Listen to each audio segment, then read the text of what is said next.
So welcome back. This video is going to cover latent class analysis. Before I begin, let me recommend a couple books. This is, I think, one of the best references for latent class analysis. It's the book by David Bartholomew.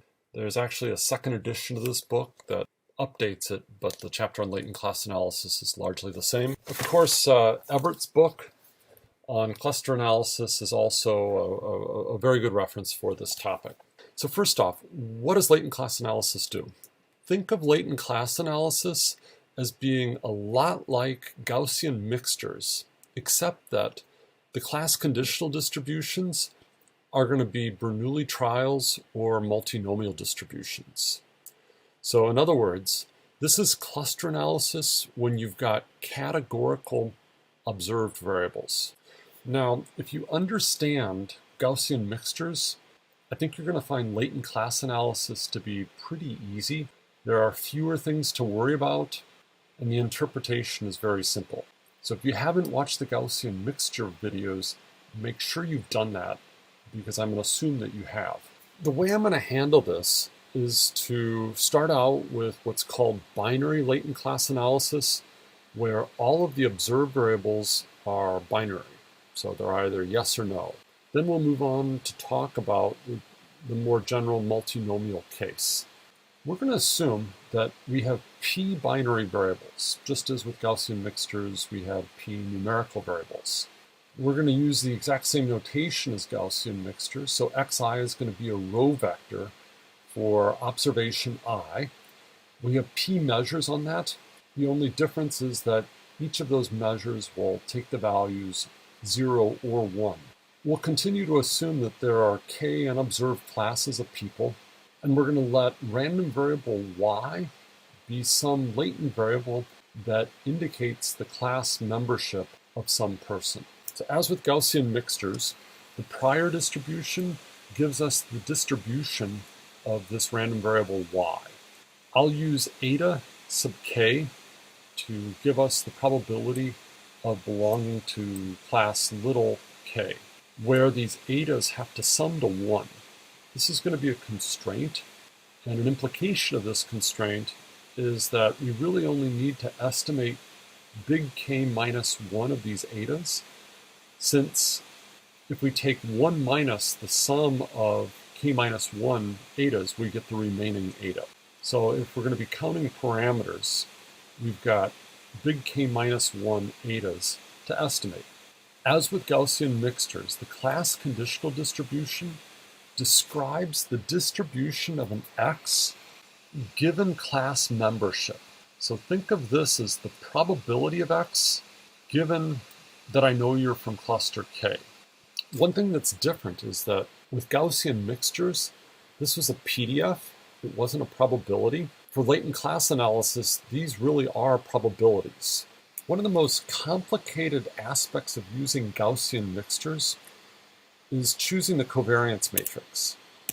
So recall that in 2 dimensions, I have to assume some shape for my class conditional distribution.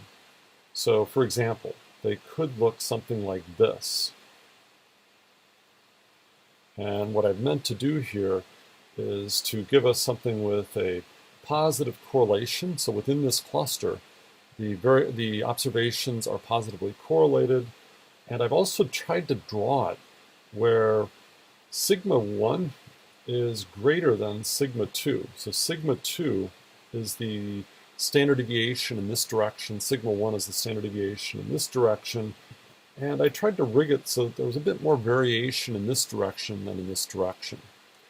And so there were a lot of parameters to keep track of.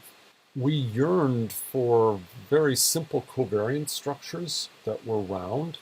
And so here, the correlation is equal to 0, and our life was considerably simpler, because if I have p dimensions, I have roughly p squared over 2 covariance parameters to worry about.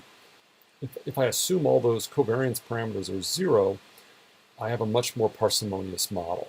So with LCA, our life is going to be considerably simpler because we assume something called the axiom or assumption of conditional independence. What this says is the joint distribution of x's under independence is just the product of the marginals. One implication of this is that within a cluster, all of the x's will be uncorrelated. So you can picture it looking more like this than like this. We make that assumption often without testing it. I just mentioned that Ajit Tamhani, faculty member here at Northwestern, developed a more general approach to this problem, but we're not going to use that here. Now with Gaussian mixtures, in addition to having to worry about correlations, we also had to worry about both the mean and the variance in both directions. So if you're counting parameters, I have p times k means. Then I also have all my variances, and that's going to be, so in the most general case where I allow each cluster to have its own shape of variance, this will have p times p plus 1 over 2 variance terms. With LCA, my life is much simpler because all I need is a set of probabilities which are like the means. So pi jk is going to be the probability that someone in class K has a positive response to item j. So what's the probability that x sub j equals 1, given that you're in class K? So with these probabilities defined, it's very easy to define the class conditional distribution. So the probability of observing some p-dimensional x vector, given that you're in cluster K, and invoking this axiom of conditional independence, is simply going to be the products of these terms. So if x equals 1, we keep pi jk. When x equals 0, this term reduces to 1, and we take 1 minus that probability. So we just multiply these pi's to get the joint probability. So this is considerably simpler than Gaussian mixtures, but has all the same parts. So what's the unconditional distribution? Well, all we do is weight the conditional distributions by the priors and add them up. So here is our unconditional distribution of x. That's the mixture distribution. The prior distribution is exactly the same as with Gaussian mixtures. So this is telling us, for a specific set of x values, what is the probability of different class memberships. So the way this works is I use Bayes' theorem to take my class conditional distribution times the prior for that particular cluster, divide that by the sum of all of them. In other words, the unconditional distribution that we found back here. So as with Gaussian mixtures, we maximize the likelihood, with a different likelihood obviously, in this case, subject to the same constraint. Let's see the Bartholomew book for the exact details of the EM algorithm. I'd now like to go over an example. So when I started using latent class analysis, it wasn't available in any software. There were no libraries in R that did it. There were no libraries in Python that did it. This was over 20 years ago, so I wrote my own C program to do it, and here is my output. I think my output is very good and much easier to read than the R library. So let's talk about my output first. So the example that I'm going to follow is a data set called the McCready Learning Data Set. Here's the situation. 142 school children were sampled somewhere in the UK. Each of these 142 school children were given 4 tests. So this could be, can you tie your shoe? Yes or no. Can you do something else? Yes or no. So maybe recite the alphabet. I don't know. Can you count to 10? So these would be tasks that these young children were given. In each case, the task was pass or fail. Therefore, the manifest variables are dichotomous. So with 2 classes and 4 variables, there are 2 to the 4th, or 16, possible combinations of the manifest variables. So you could think about counting in binary, x1, x2, x3, x4. I could have 0, 0, 0, 0. This would be a student who's failed all 4 tasks.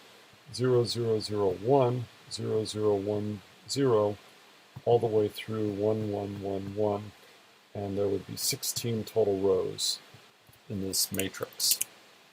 Well, my output shows the estimated probabilities. These would be the pi ij's that I was talking about earlier, as well as the priors.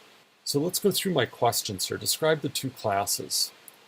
Well, what we see is class 1 has a fairly large probability of getting each of the 4 questions correct.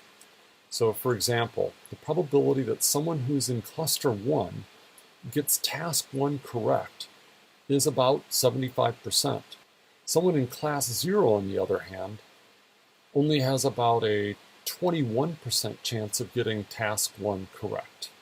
So what we see from this output is class 1 has mostly mastered these 4 tasks, while class 0 has not. In Bartholomew, class 1 is labeled the masters, whereas class 0 is labeled the novices. Question 2, what's the probability that someone is in class 1? Well, the answer to that is the prior probability. The way to think about this is if we select a student at random from the population, what's the probability that they're in class 1? The answer is about 59%. There's about a 41% chance that that student is a novice. Question 3, what's the chance that someone in class 0 gets question 1 correct? That would be a class conditional probability.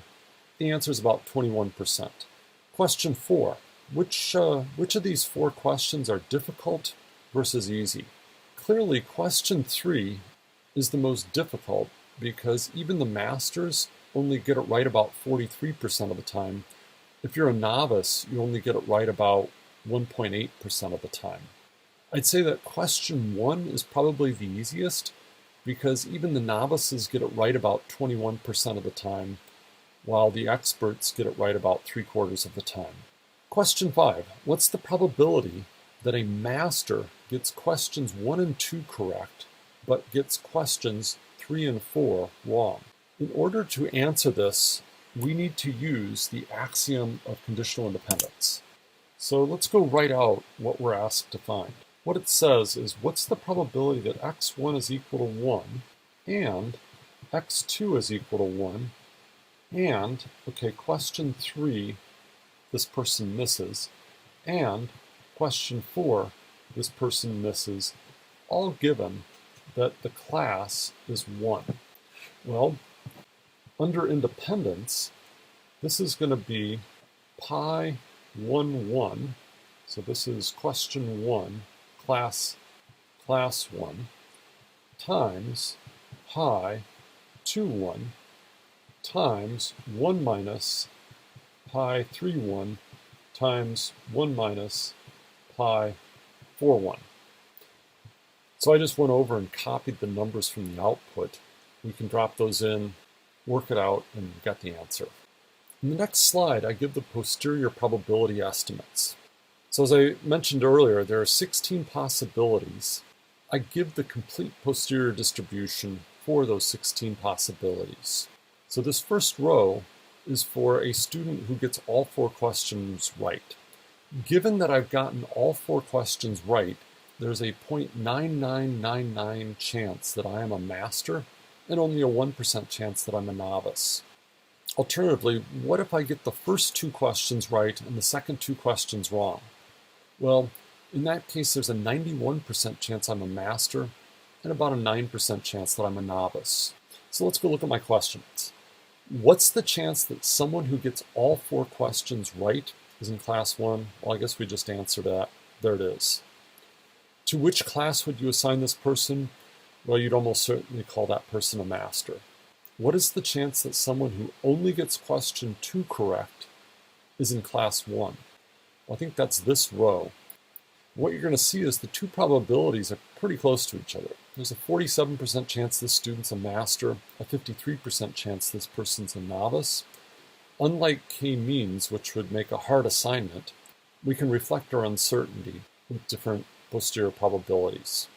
There's now a library in R called POLCA that does this.